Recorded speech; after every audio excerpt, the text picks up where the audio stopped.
this episode, I'm joined by Eoin Walsh, VP of Sales at MarCloud, a marketing automation consulting partner for Salesforce. Owen's career path is, let's just say, non-traditional. He was a startup co-founder, joined Salesforce, became a high-performing rep, and now leads go-to-market for a services business. In this episode, we dive into why he made that move, his challenges, and how it's paying off. If you're curious about alternative career routes in sales, this one's for you. Enjoy. Eoin, so you co-founded and grew a startup. You then moved to Salesforce, high performing, got promoted. You could have gone to any vendor, the next big thing, but you chose to stay within the ecosystem and join a services partner organization called MarCloud. What motivated you to do that? In the time I spent at Salesforce, you obviously interact as a seller with a lot of the partner ecosystem. And one of the teams I would have interacted with the most, given my kind of lane and products I sold, was MarCloud, and in particular the founder, Tom.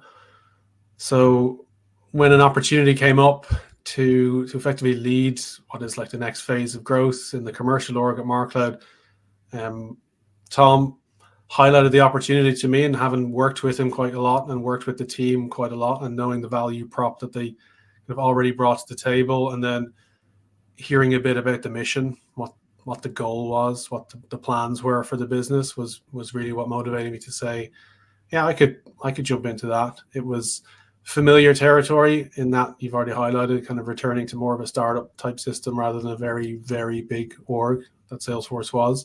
Mm-hmm. There was some comfort in that, as well as some like knowing what that would involve, a little bit more ambiguity day to day for sure, a little bit more problem solving versus what you end up getting up to as a small cog in a very large machine. If you're a bigger cog in a smaller machine, you've got more responsibility.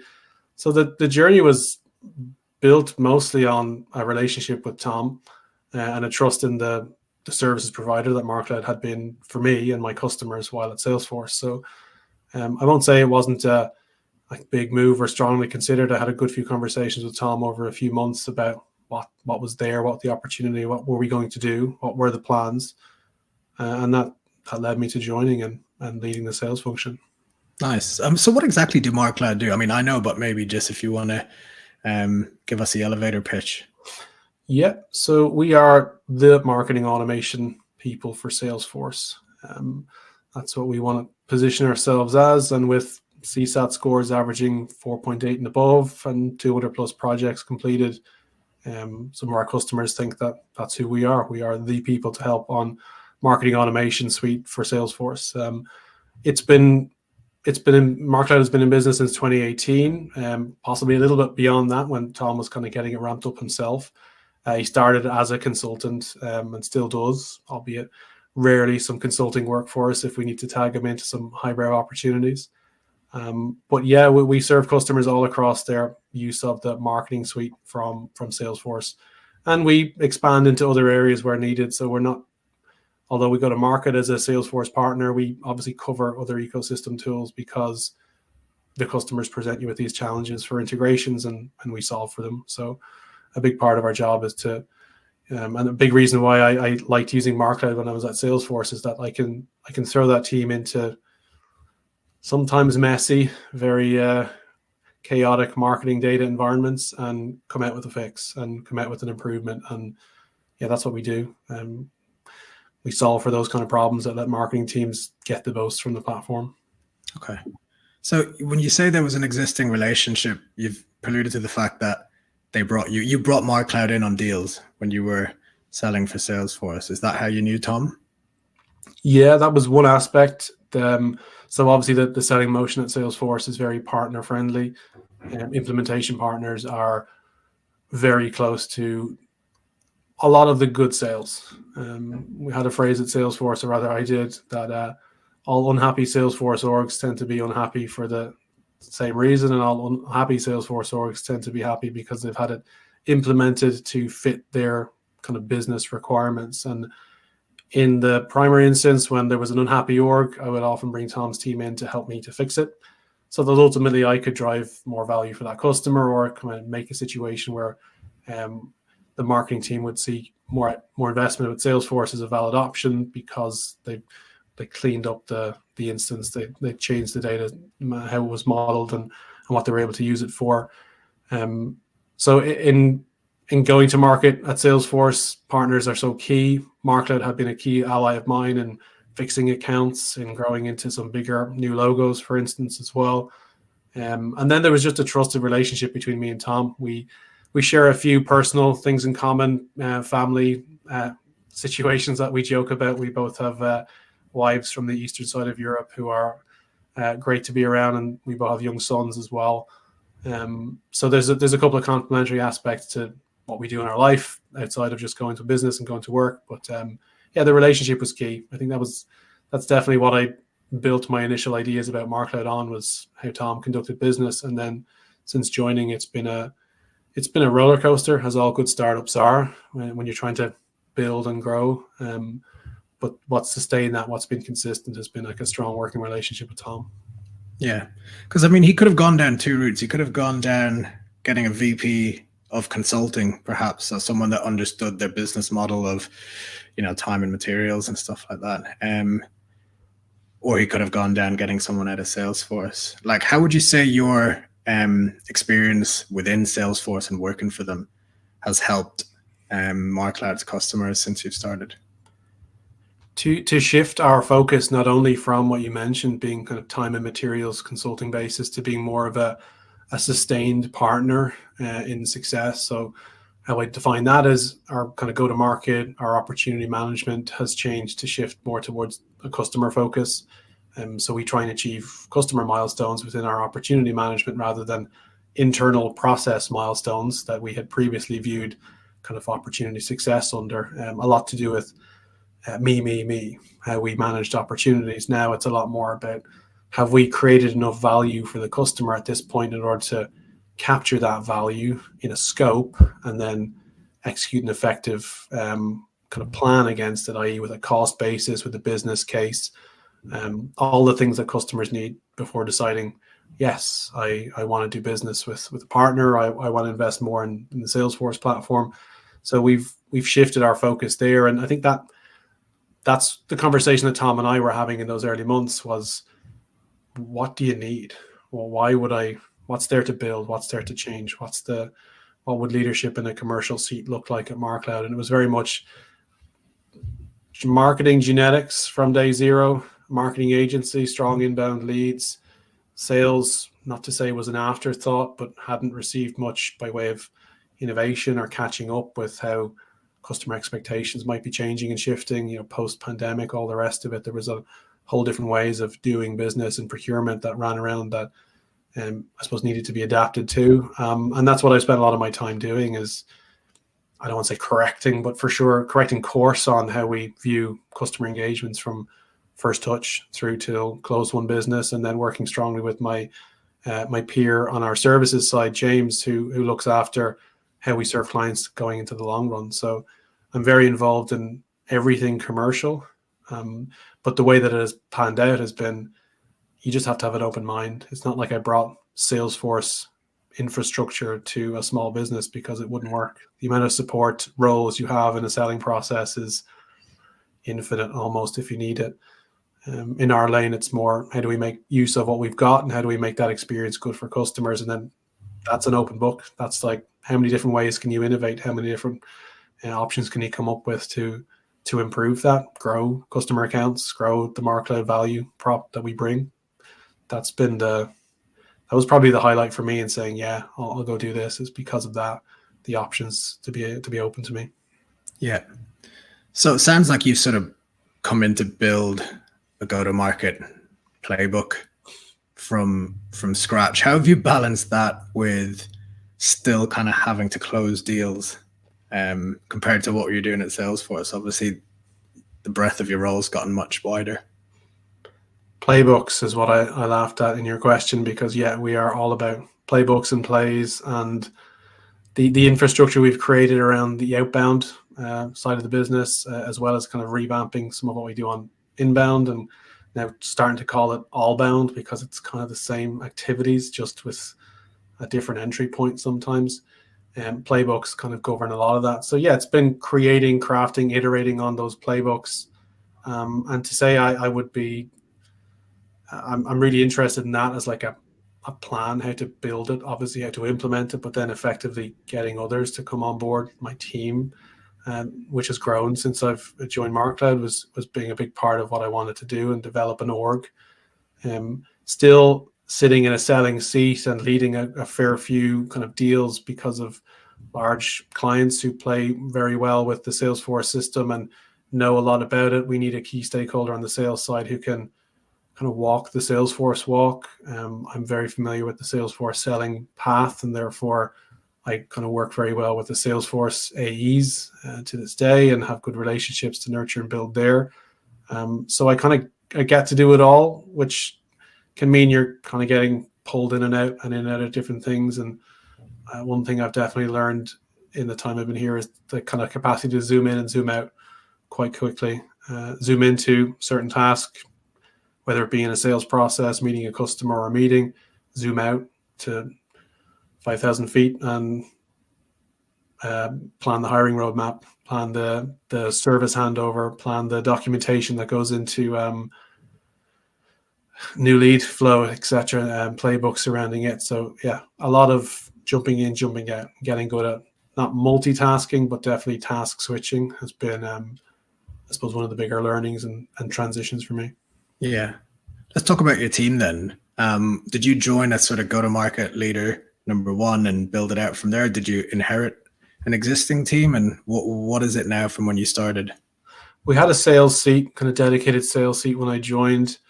And one of the first things I saw with the amount of lead flow we capture, which was, and it still is, quite substantial. We're talking hundreds of hand raisers on a monthly basis, and in the 10 to 30 range for kind of explicit, we need your help on these specific tasks. I'll say our marketing is at top of funnel is fantastic. So one of my first hires there was to try and get a biz dev seat in so that we were able to capture some of that demand that was being created, and then pass it through to sales. And then in doing that, we needed more. So I got a second biz dev seat in, and then in keeping that flow consistent and making sure that both biz dev seats as well as sales could be well served, I brought in a demand gen marketer. And the demand gen is very much sitting at the top of funnel now, operationalizing and making sure that the consistency with which you need to feed the machine is planned. It's not happenstance. It's not just because of good content and the seasonality. It's because we dedicate time and effort to it. So webinars and other activities that create demand. Biz dev team is there to capture demand, and sales, obviously, which is growing. My next two roles is there to effectively contract for that and turn a potential customer into a win, and then nurture a relationship which can grow. And for us, some of our client relationships go into the 2 to 4 year range comfortably, because ongoing. Because the dynamic in marketing technology as well as customer expectations doesn't stop, and therefore we are constantly learning and iterating on how we might deliver a small marketing campaign, a tactical one, or a strategic marketing plan, and what elements that we can place ourselves into often comes down to how well we can affect change on previous work with clients. So if we roll up from one campaign into a omni-channel strategy, we do very well. And in order to do that, we need to manage accounts very well. So that's where we're getting some extra seats in now to help us to consistently deliver on customer expectations there and champion MarCloud as a kind of strategic partner well beyond just email solutioning and or small bits of campaign management, which is where you start. Small marketing agency, you've got to start tactical, but we're now getting a seat at the table with some really good large Salesforce accounts in the enterprise world. And what it's allowing us to do is, a platform for growth and to really envisage becoming a key partner to some large multinational businesses with global marketing teams has been the reason I wanted to join and expand the team and give us the potential to go and do that. Okay. And was your hiring all tied to revenue, or has it been an investment? A bit of both. So we've got pretty aggressive growth goals, and in order to hit those, you need to front load the effort oftentimes. How I often are always you planning those goals? Sorry to interrupt, but are they quarterly? Is it annual? we try and set an annual plan, and we try and bring the team along for that. But inevitably, it becomes more of a. I always had a quarterly outlook with Tom where we would discuss how we're progressing, what kind of traction we have, what kind of growth we might expect, and ultimately a forecast is kind of done on a quarterly basis. Within the team, we monitor things monthly, sometimes weekly, depending on the type of activity we're looking at. But you can never look too far ahead within a small business environment, not only because of headwinds and tailwinds that might help or hinder. You've got to keep a line of sight on where the next good kind of exercise for you in a kind of a zone of growth, whether it be an industry basis, a use case, new products from Salesforce can sometimes dictate where we go, and that's happening at the moment post Dreamforce, their large customer conference. There's some new marketing technology being launched, and we're not pivoting. We're just taking advantage of our known skill set, drawing up new blogs, new content, new go-to-market activity, so that we can capture that demand when Salesforce ultimately GA all of that product suite, and then we'll be in a prime place to take advantage. So a lot of it is just surfing the wave. When you do the work, you put the time in, you put the people in seats who can help you do certain parts of the role, the funnel, effectively, to keep the funnel working. But when you strike it rich in a partner environment, sometimes you're just at the forefront of the next thing. And for us, it's just been a case of being prepared, doing our due diligence in the marketing lane, and then we probably hit a good vein in terms of where we were mining, what we were doing. So you talked about task hopping earlier. What challenges have you experienced from, being in a really well-oiled machine like Salesforce and, being very much operating in a closing type silo to then running sales, marketing, customer success and everything else in a startup?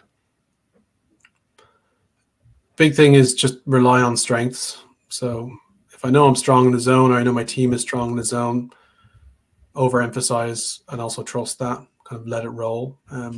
Where we're really good is, building and nurturing relationships. Customers like us a lot, happily. We get very good CSAT scores, and we're good people to boot, which is kind of something we talk to in our materials and how we go about doing our business, how we approach delivering on projects, and ultimately like giving customers value. So leaning into strengths is key.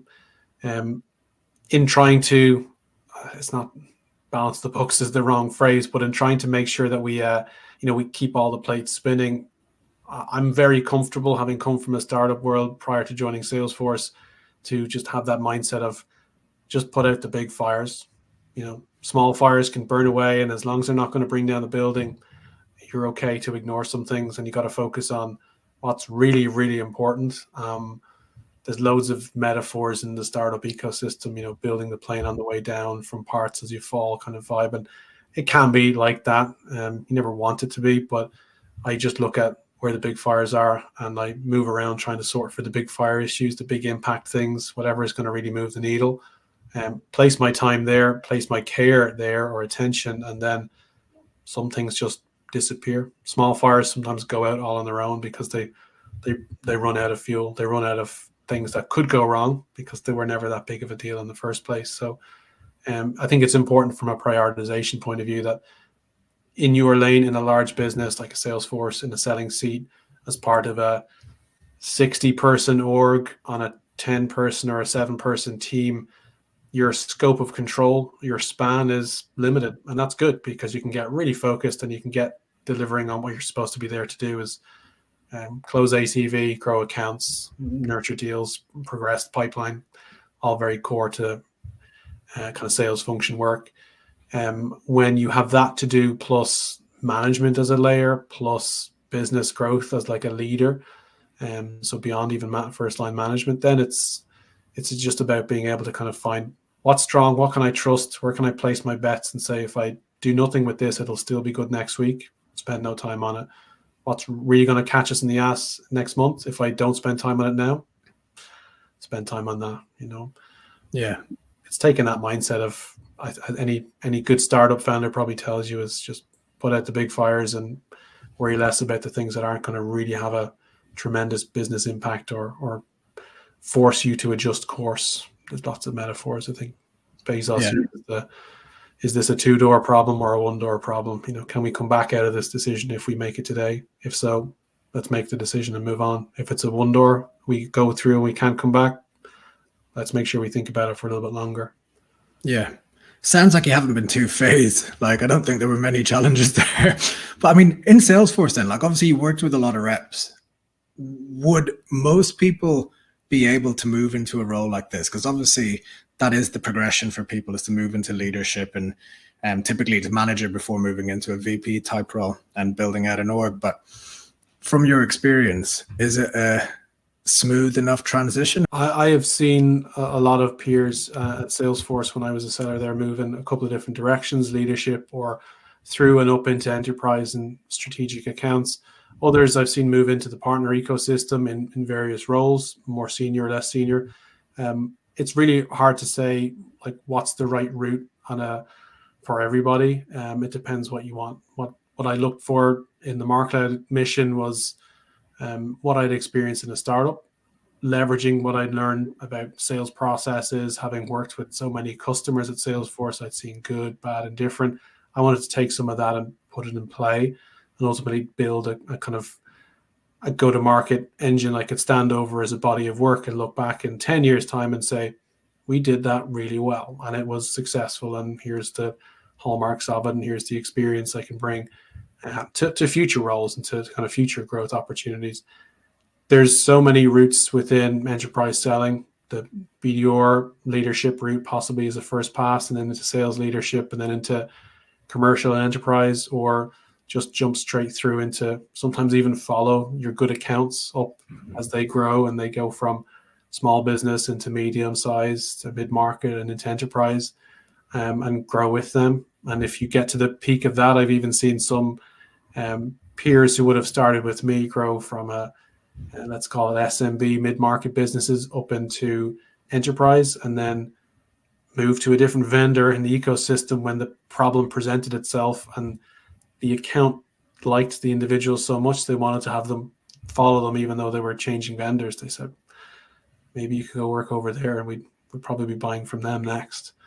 Fun stuff. I mean, sales is all about people and relationships. I'm not going to name drop and put anybody in any hot water for that one, but you will find that there's so many routes available to you. It's really down to what do you want in another role? Is it more advanced selling, more challenges at the enterprise level in terms of sales cycle, sales length, due diligence, redlining, all the things that tend to come up it goes way beyond just value selling or finding pain points. It becomes a political exercise to win a very large enterprise deal.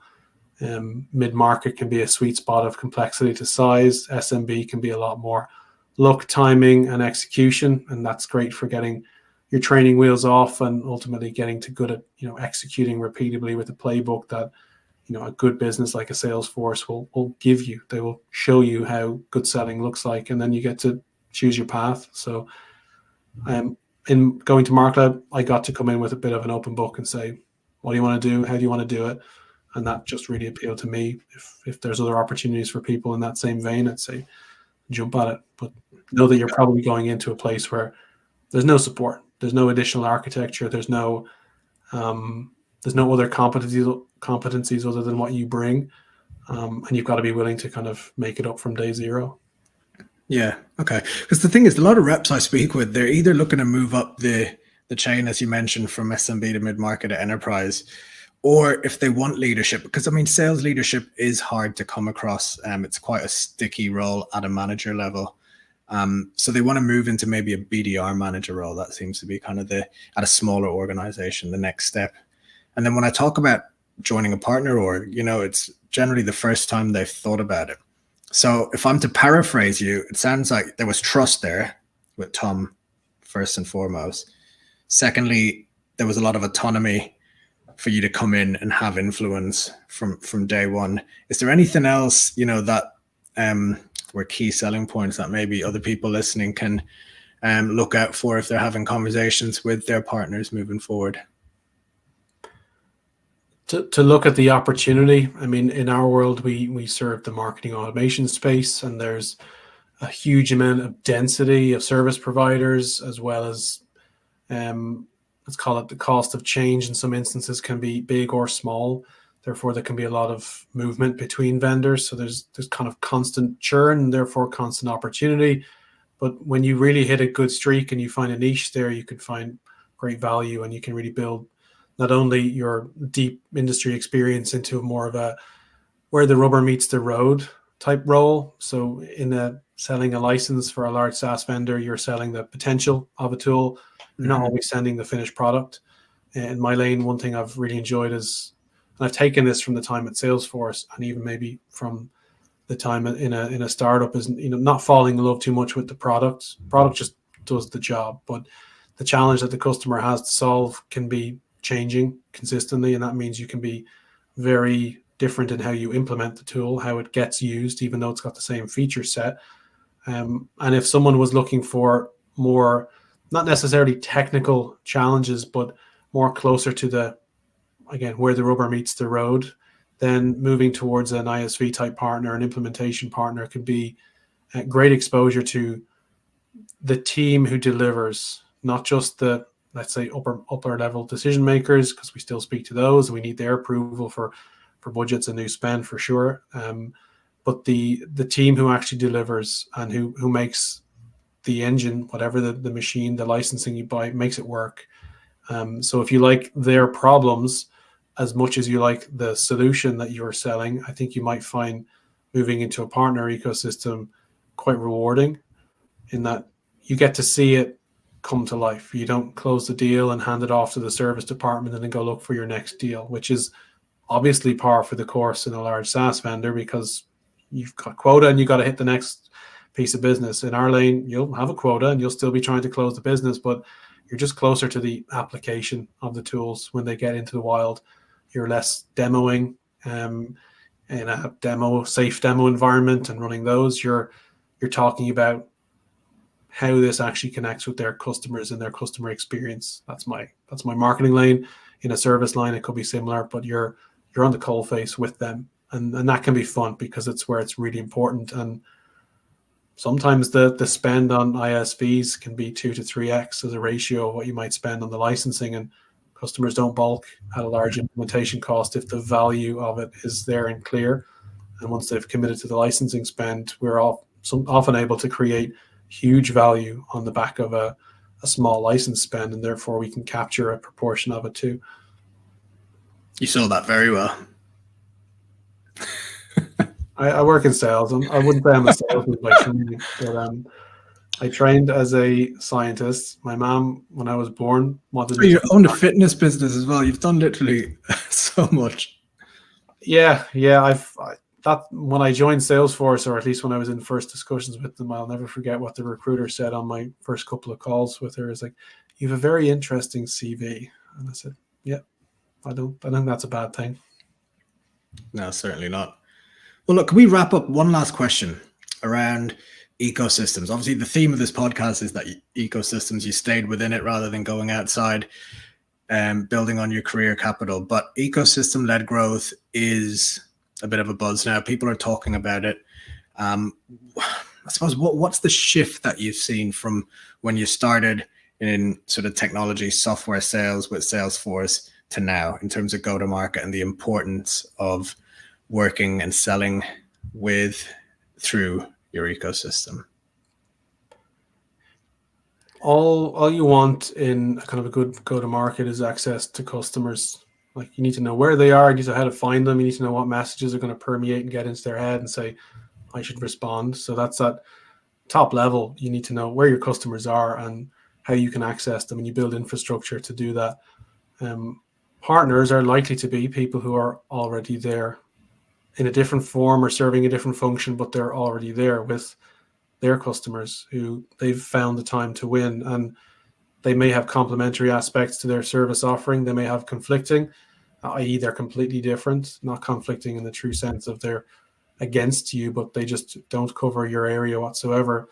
So you value in partnering with them, or what is more commonly the phrase I see now is alliances. It's creating alliances with other businesses who have value that they can share. And the value is awareness, introductions, and kind of a warm customer relationship that they can leverage in you, so they can leverage you into.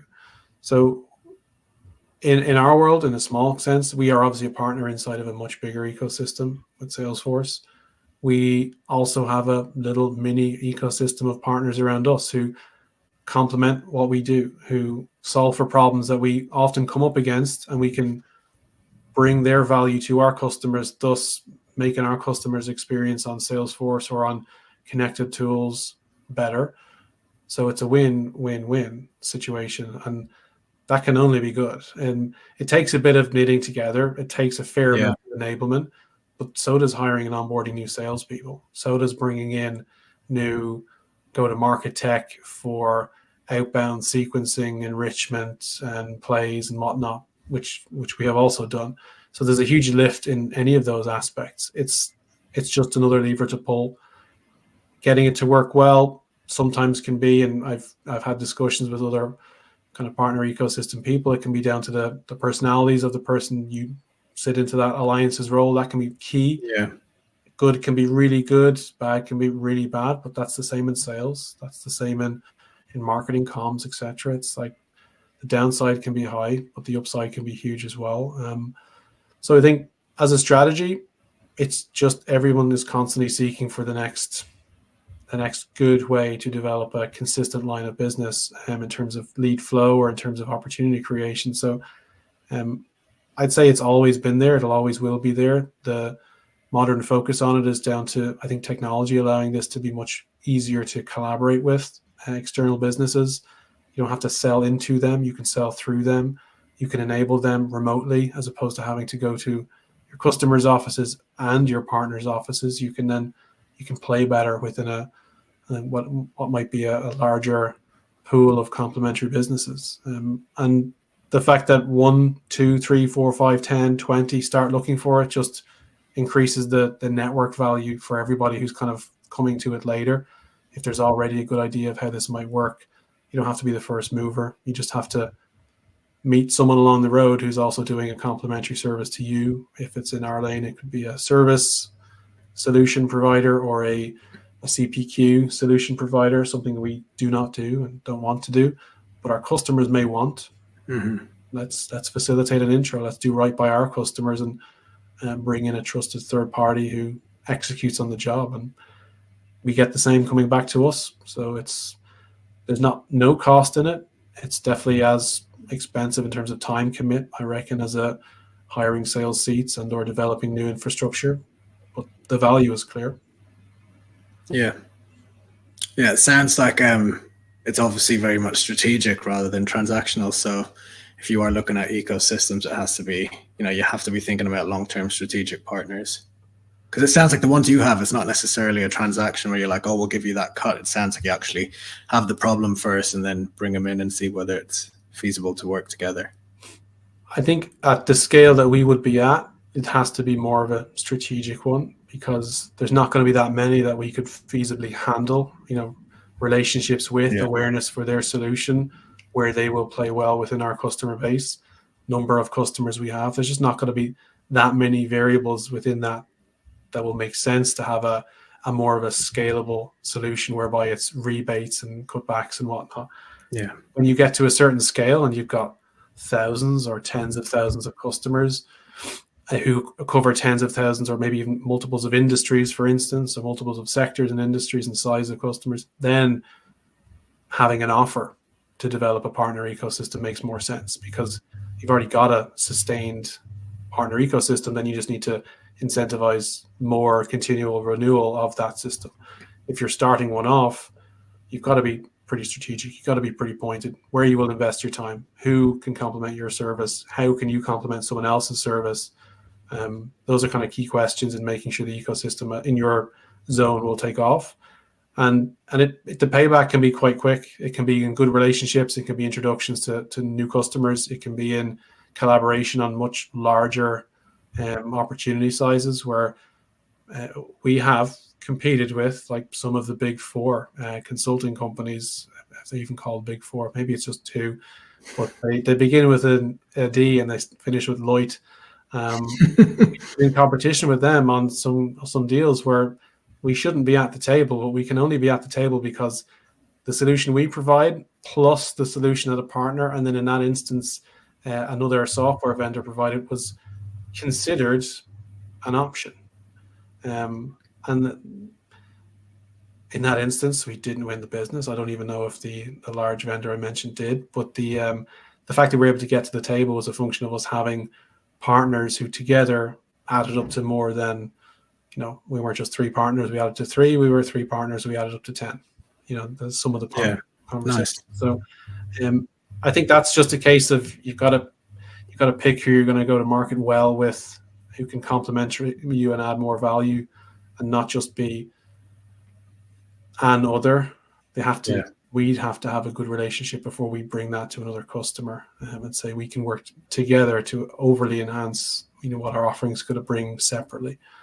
And it takes relationships, it takes time, it takes trust in that other vendor. It takes going to events, like I've done a few times, going around Europe to meet with vendors who complement our service offering in the last year. I've gone to some conferences to meet them and had dinners and sat down, and you need that. That's how you build a platform to say, we can bring these into a deal and they're going to do right by us and our customers, and we'll trust them way more than you might do if it's just I don't know what the other scenario might be, but it just seems so much more enjoyable as well than doing it alone, doesn't it? It can be, yeah, because it can be very isolating in a small vendor ecosystem at the whim of a large vendor, or in their not backdraft per se, but like you're sometimes relying on deals to flow through. Sometimes you're like us, might be more so you can find your own. But yeah, it can be very isolating if you're not getting new ideas, if you're not getting new ways to produce value for customers. Sometimes they can be thrown at you, but they're ultimately thrown at everyone else. So where do you differentiate? I've had some very interesting conversation with our little partner pool, if you like, about how we could co-create some value that would be quite distinct from what everyone else might be able to achieve, because of some nuance in how we delivered our value, and then a little bit of nuance in how that other vendor had delivered theirs. It became a really, again, some of the parts was equal to more than the individual pieces. We were able to find more than would otherwise exist, and it took time. It's not something you can just make up and land on unless you get very lucky. So I think it's worth investing in, though, for that reason. Great. Oh, and that was brilliant. Thanks very much. Thanks, James. Last question. Where can people find you? If anybody wants to pick your brains on your move or what you're doing at MarCloud, I believe you're actually hiring as well for your team in the near future. But yeah, where can people hit you up? Best thing is find me on LinkedIn.